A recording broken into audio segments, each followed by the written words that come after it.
Every time I come out here, Vinny's doing a job and you're holding his hand. Me and him split everything. We started yesterday. Get your hands dirty for a change. Do some welding and grinding instead of watching everybody else do. Every bike that needs to get built gets done.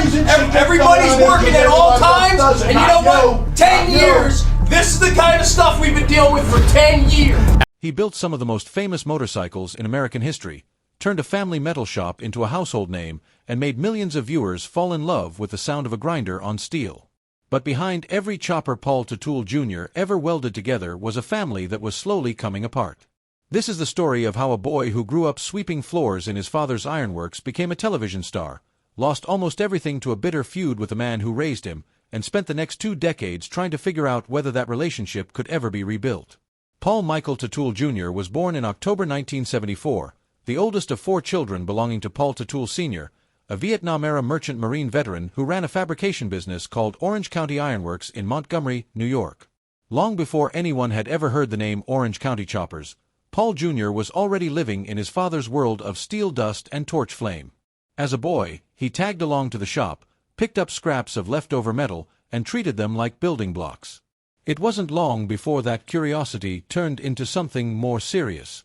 By his early teens, he was working alongside grown men, learning to weld, to cut, to read a piece of steel and understand what it wanted to become. His father did not go easy on him.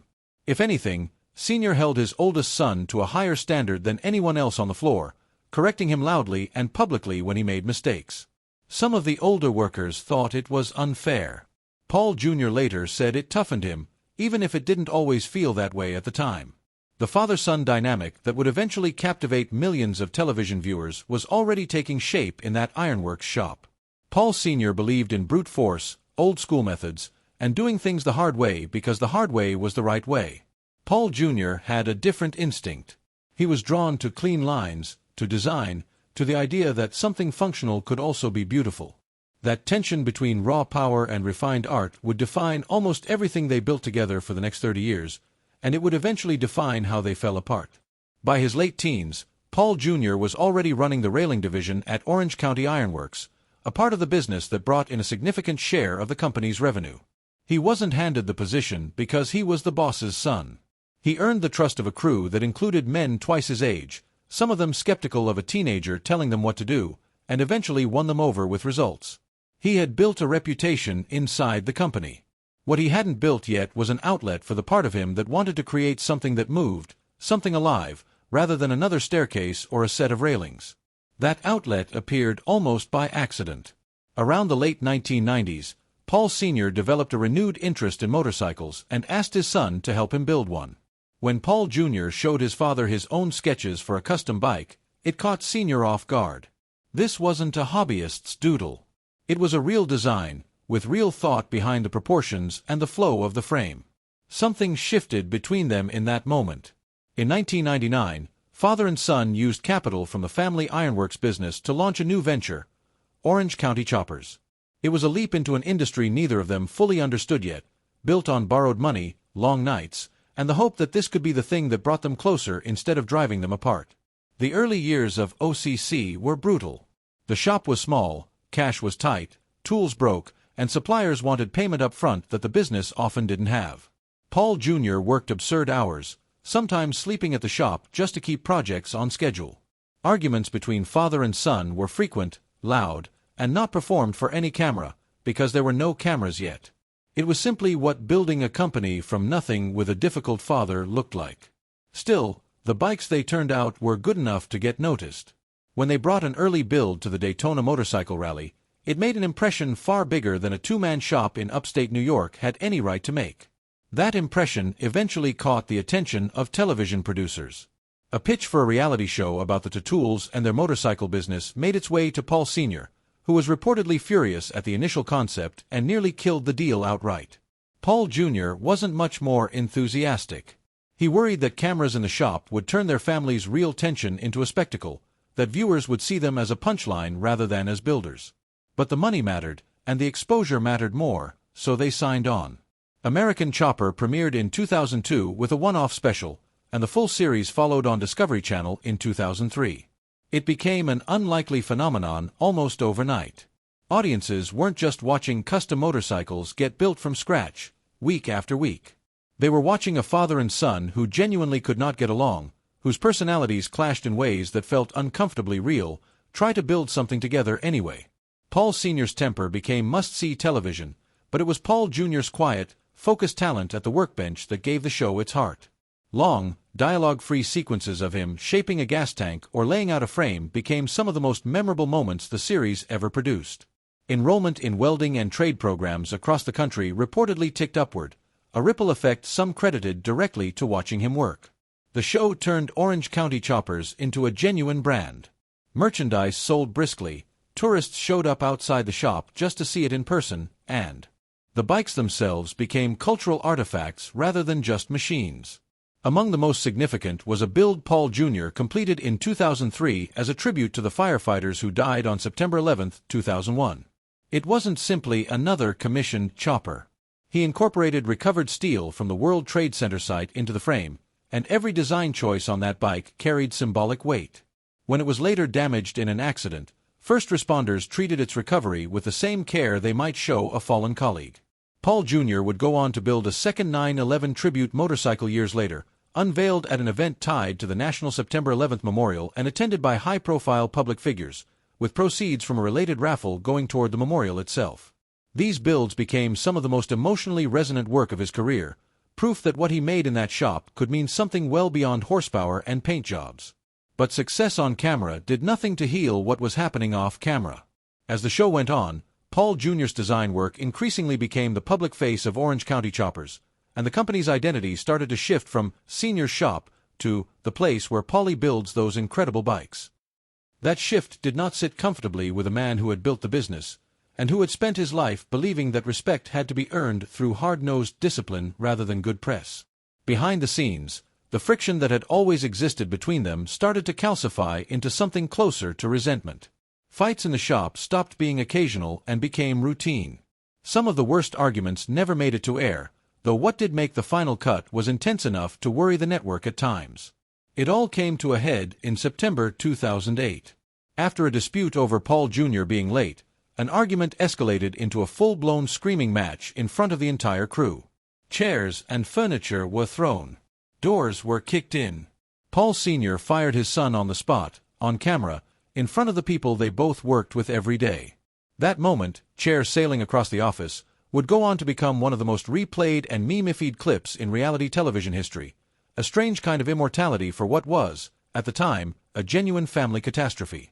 What followed was not a quiet parting of ways. Paul Sr. moved to force a full buyout of his son's 20% ownership stake in the company, and when Paul Jr. refused to sell, his father filed a lawsuit. The legal fight centered on a poorly worded buyout clause in their original partnership agreement, one that gave Sr. the right to purchase Jr.'s shares at fair market value without ever defining how that value should be calculated. A New York court initially sided with Paul Sr. and ordered an outside appraisal, a ruling that looked, for a while, like it would push Paul Jr. out of the company entirely. On appeal, though, the decision was overturned. The court found the clause too vague to enforce, meaning Paul Jr. kept his stake and his father could not force him out. It was a legal win, but it came at the cost of nearly all remaining warmth between them. They sat across a courtroom from each other and barely made eye contact. Bound by a one-year non-compete clause that barred him from motorcycle work, Paul Jr. had to reinvent himself almost from scratch. He pivoted into general product design, working on projects that had nothing to do with choppers, including a redesign of a camping grill and a public dog park. It was, by his own account, one of the hardest stretches of his life professionally. He and his wife converted a room of their own home into a makeshift office and slowly began building something new. When the non-compete finally expired in 2010, Paul Jr. didn't quietly open a small shop and hope for the best. Several of Orange County Chopper's most experienced employees, including his own younger brother Mikey, left to join him. He named the new company Paul Jr. Designs, and it grew steadily from there, eventually producing custom bikes for major corporate and entertainment clients, including motorcycles built for Blizzard Entertainment's World of Warcraft franchise and for a Teenage Mutant Ninja Turtles film. Television, meanwhile, wasn't done with the feud. Discovery Channel launched a new spin-off, American Chopper, Senior vs. Junior, which pitted father and son against each other in head-to-head build competitions. The framing made their estrangement into entertainment, and audiences kept tuning in even as it became clear that very little of the tension was manufactured for the cameras.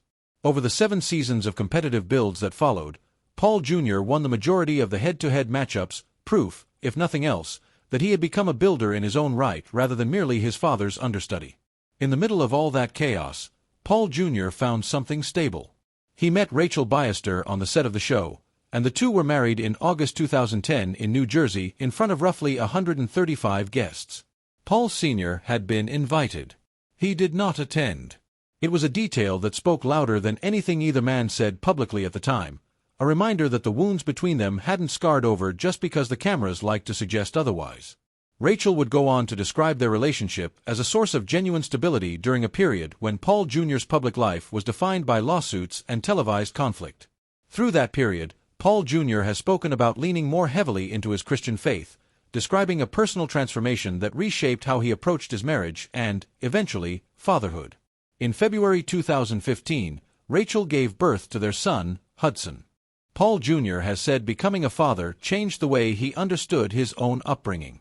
Holding his son, he began to reckon with what it might have cost his own father to watch a relationship with his oldest son deteriorate so completely, even while insisting he still could not excuse everything that had happened between them. In his memoir, The Build, Designing My Life of Choppers, Family, and Faith, Paul Jr. wrote candidly about growing up in a household marked by his father's own difficult relationship with alcohol, and about the generational pattern he has said he is determined to break for his own son. He has described the process of revisiting those memories for the book as emotionally draining, the kind of work that forces a person to sit back inside moments they would rather have left behind. He has also been careful to note that love and resentment can occupy the same space, that he can be honest about the damage while still saying, plainly, that he loves his father and wishes things had turned out differently. They have not turned out differently, at least not in any dramatic, made-for-television way. Reunions have happened, including a widely publicized 2018 sit-down and a later 2-hour special built around a bike commissioned to represent family and unity, but people close to those productions have suggested the piece on screen was carefully managed rather than a genuine thaw. Paul Sr. has said outright in interviews that working together again did not repair the relationship. Fans of the franchise noticed the coldness immediately, and no amount of patriotic paint job could paper over it. As of the mid-2020s, Paul Teutul Sr. and Paul Teutul Jr. largely occupy separate professional worlds. Sr. continues to run Orange County Choppers, with a new television revival reportedly in the works featuring longtime cast members, though notably without Paul Jr. among the confirmed participants. Jr. has continued building Paul Jr. Designs into an independent, respected brand of its own, distinct from the shop that made his name.